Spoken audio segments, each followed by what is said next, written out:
monde! Nouvelle vidéo sur Stray Kids, ça faisait longtemps n'est-ce pas? Nouvelle petite vidéo sur quelque chose de en dehors de mon voyage en Corée du Sud.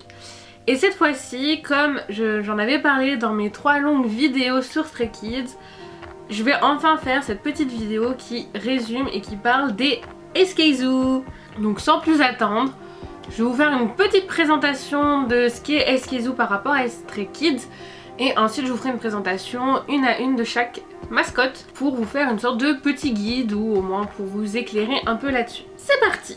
Alors déjà SK-Zoo, c'est les petites mascottes qui représentent Stray Kids depuis environ fin 2020 et qui sont là pour représenter chaque membre. Chez JYP c'est relativement commun, Nizu en a, Twice en a eu aussi, il me semble que Day6 aussi, mais voilà c'est quelque chose de très récurrent. Alors ça c'est pas sourcé, j'irai vérifier, mais je pense que c'est BT21, donc ceux de BTS, qui a un peu lancé ça. En tout cas qui a popularisé le fait d'avoir une mascotte trop mignonne à coup de peluche pour représenter chaque membre.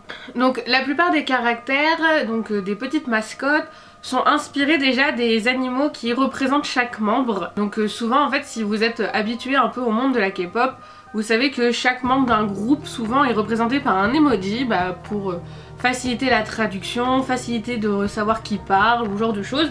C'est très commun. Alors bon chez Stray Kids je vais vous les présenter, mais par exemple chez BTS c'est pareil, c'est des animaux. Et bon on en a des récurrents, il y en a d'autres des plus originaux. Je prends l'exemple dans Exinari, je sais qu'il y en a un qui est représenté par un dinosaure, je trouve ça trop mignon. Pareil chez TXT, il y en a un qui est représenté par un pingouin, je trouve ça archi mignon ça aussi. Donc voilà, c'est quelque chose de très récurrent. Après c'est au choix de l'agence et du marketing de s'inspirer de ça pour faire des mascottes ou autre. Chez Stray Kids on en a eu. Et du coup ça s'appelle SK-Zoo, donc inspiré de la contraction de Stray Kids SKZ, SKZ. Du coup avec le zoo ça fait les animaux et ça les représente tous très bien, c'est très rigolo. Mais la particularité de ces mascottes là, donc de SK-Zoo, c'est que chaque petite mascotte a une particularité du membre. Donc ça je vais vous les détailler juste après.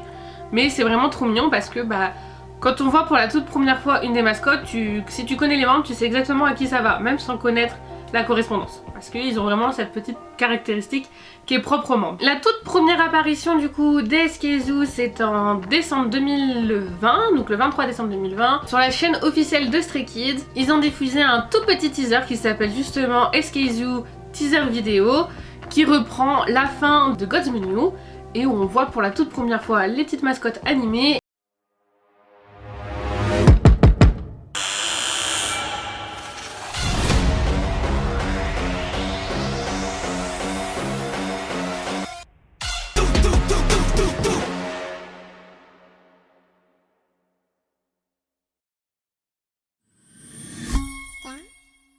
Donc voilà, depuis que ça a été annoncé fin 2020, c'est devenu officiellement la façon de représenter les membres officiellement en fait dans tout ce qui est variety show, les SKZ Code, les lives, genre de choses, ou même ça a été énormément mis en fond pour représenter les membres lors d'émissions et qui du coup sont là pour les représenter. Je pense que je vais dire ça beaucoup de fois. Donc depuis que SK-Zoo a été créé, on a eu quelques images vraiment trop cool, que ce soit en 3D, on a eu 2-3 trucs trop mignons. On a eu des images trop mignonnes, je me souviens, je crois que c'était pour un des anniversaires de Stray Kids, où on avait eu du coup des images et des moments iconiques de Stray Kids mis en SK-Zoo.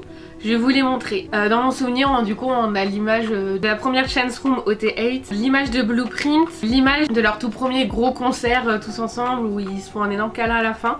Du coup, celui de Unlock District 9 qui avait repris tout ça. Du coup, c'était genre, moi j'avais trop aimé et tout. Et aussi, du coup, ça a fait l'apparition, comme j'en ai parlé dans mes longues vidéos de Stray Kids, de l'apparition des performances avec les énormes suits de SK-Zoo.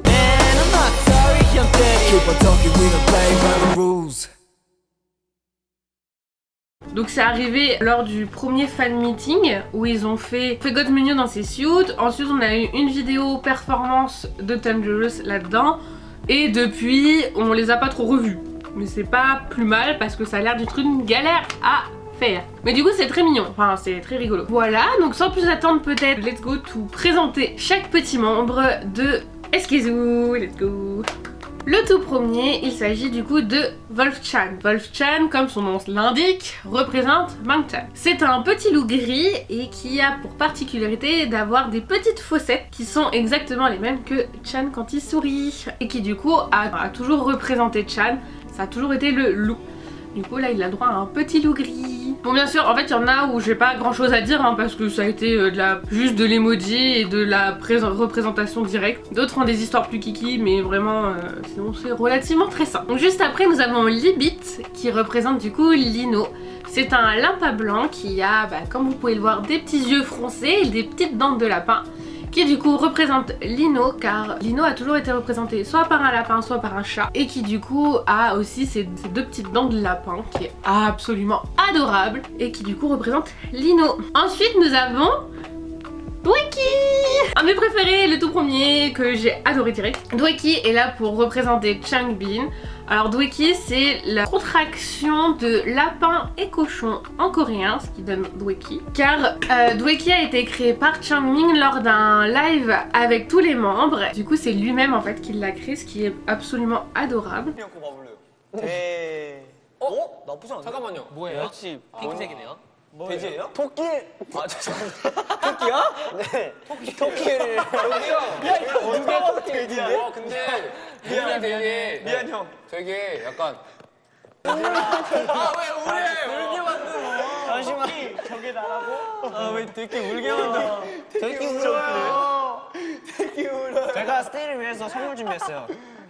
솜사탕. 형 나 이거 먹어도 돼? 먹어. 먹어도 돼? Et qui dit lui-même, il est toujours le premier à prôner que Dweki est 99% lapin et 1% cochon. Et en fait genre j'aime énormément cette représentation. Alors déjà il représente énormément Changbin. On retrouve deux caractéristiques de Changbin, c'est-à-dire sa frange et son visage vraiment en V, qui est typique de Changbin et ce qui est absolument adorable. Et en fait genre Dweki c'est là où je trouve que c'est un de mes personnages préférés de SKZoo, parce qu'il est très original, genre vraiment on n'a jamais vu ça en fait, genre c'est trop mignon. Et je trouve que c'est un qui représente le plus le membre en fait. Et c'est encore plus mignon parce qu'il l'a vraiment créé du coup, vu que Dweki c'est un mélange des deux. Du coup c'est absolument adorable. Ensuite nous avons Jinilet. Jinilet qui est un furet et qui représente Yujin. Alors à toute base, Yujin, dans mon souvenir, ça aussi j'en ai parlé, c'est de base qui le représentait, c'était soit le furet, soit un lama. Comme j'avais pu en parler aussi, souvent Yujin à une époque on l'appelait lama drama, c'est un peu notre drama queen. Or plus du tout maintenant, de nos jours, on garde le petit furet. Et ce qui est trop mignon, c'est que, alors là je m'éloigne un peu de SKZoo, ce qui représente souvent Yujin en emoji, c'est une sorte de petit, c'est l'emoji dumpling, donc je vous le montrerai là. Parce que Yujin c'est un peu notre dumpling avec ses petites joues. Donc c'est ce petit emoji qui représente Yujin. Mais sinon c'est le furet en fait. Et ce qui est trop mignon sur son SKZoo, c'est qu'on retrouve du coup son grain de beauté iconique sous l'œil, qui est typique du coup de Yujin. Ensuite nous avons Han Koka, qui est du coup celui qui représente Han, et qui est du coup un Koka. Donc c'est une sorte d'écureuil. Du coup ça a toujours été l'emoji qui a représenté Han, parce que du coup c'est très connu que quand il mange, et même juste normalement, il a des joues qui ressemblent à des joues d'écureuil. Ce qui est absolument adorable. Et nous avons aussi un de ses grains de beauté iconiques et représentatifs sur Han Koka. Ensuite nous avons Bokali. Donc Bokali c'est celui qui représente Félix et qui est un petit poussin. On retrouve comme représentation typique de Félix et ses petites freckles, ses taches de rousseur. Et du coup sa frange aussi qui est relativement qui revient très souvent, donc son trou qui est très trop mignon. Donc voilà, alors pareil pour Félix, c'est assez rigolo parce que ça a fini par devenir un petit poussin. Mais Félix est aussi représenté par un chat, parce que Félix the Cat, c'est un peu les deux que vous pouvez retrouver pour représenter Félix. Voilà, j'ai pas trop d'explications pour son prénom. Ensuite nous attaquons à la matinée live avec Pupim, ou Puppy M, moi je dis Pupim, qui est là pour représenter du coup Sunmin, qui a toujours été représenté par un petit chien, et c'est un petit chien, un petit chiot, trop mignon, qui a toujours été pareil représenté par, les membres l'ont toujours associé au petit chiot trop mignon. Et un des trucs représentatifs qu'on retrouve sur Pupim, c'est du coup la frange de Sunmin qu'il a pratiquement tout le temps. C'est vraiment quelque chose qui revient très souvent dans le fandom et c'est trop mignon je trouve, c'est que Sunmin a toujours la même coupe et a toujours voilà sa frange iconique aussi, ce qui est absolument adorable. Et enfin on finit avec Fox Aini, Fox Ayen en bon français, qui est là pour représenter Ayen, ou du coup qui est un petit fennec et qui le représente très bien pareil par ses yeux et son sourire, ainsi que ses deux petites fossettes qui du coup, genre je vous mettrai de toute façon tout plein de photos pour la comparaison, qui représente vraiment le même visage que quand Ayen sourit, on le retrouve sur Fox Aini, ce qui est absolument adorable. Et Ayen a souvent été associé au petit renard, donc au petit fennec, qu'il est tout aussi fourbe, voilà, aussi fourbe qu'un petit renard, et aussi absolument adorable. Donc voilà pour la petite présentation des SKZoo. Alors ça sera pas une vidéo très longue, hein, parce que j'ai pas grand chose à dire, à part le fait que voilà, on a eu différents rounds de merch par rapport au SKZoo. On a eu la toute première qui a lancé avec les peluches de base.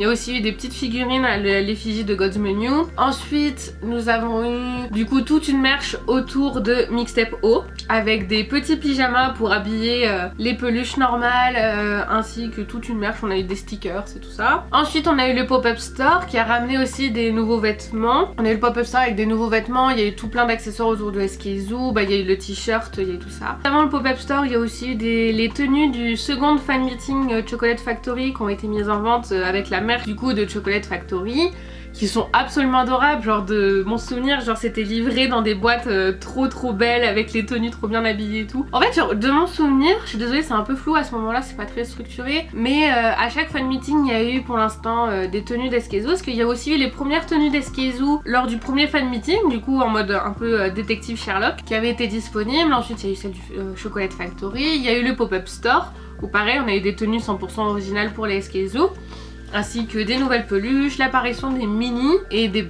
gros coussins. Et enfin, la dernière merch de SKZoo que nous avons eue, c'est celle avec Stay in Stay, donc le photobook et tous leurs moments à Jeju. Donc on a eu deux petites tenues, une pour les mini SKZoo et une pour les grandes SKZoo, inspirées de Jeju, donc souvent inspirées des mandarines parce que c'est le fruit typique de Jeju.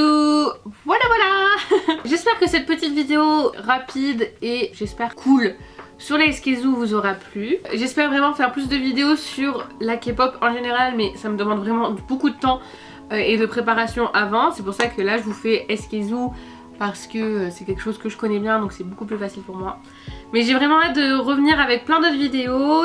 Pour vous donner des petits indices, je veux vraiment vous parler de mes ults. Je veux vraiment vous parler de groupes qui m'ont attrapé le cœur. Donc ça va prendre du temps, j'ai pas envie de bâcler les gros K-pop documentaries. Ça va venir avec le temps. Mais j'espère vous faire au moins des petites vidéos comme ça, sur des petites choses comme ça de la K-pop. Et peut-être un peu plus large aussi par rapport à d'autres trucs.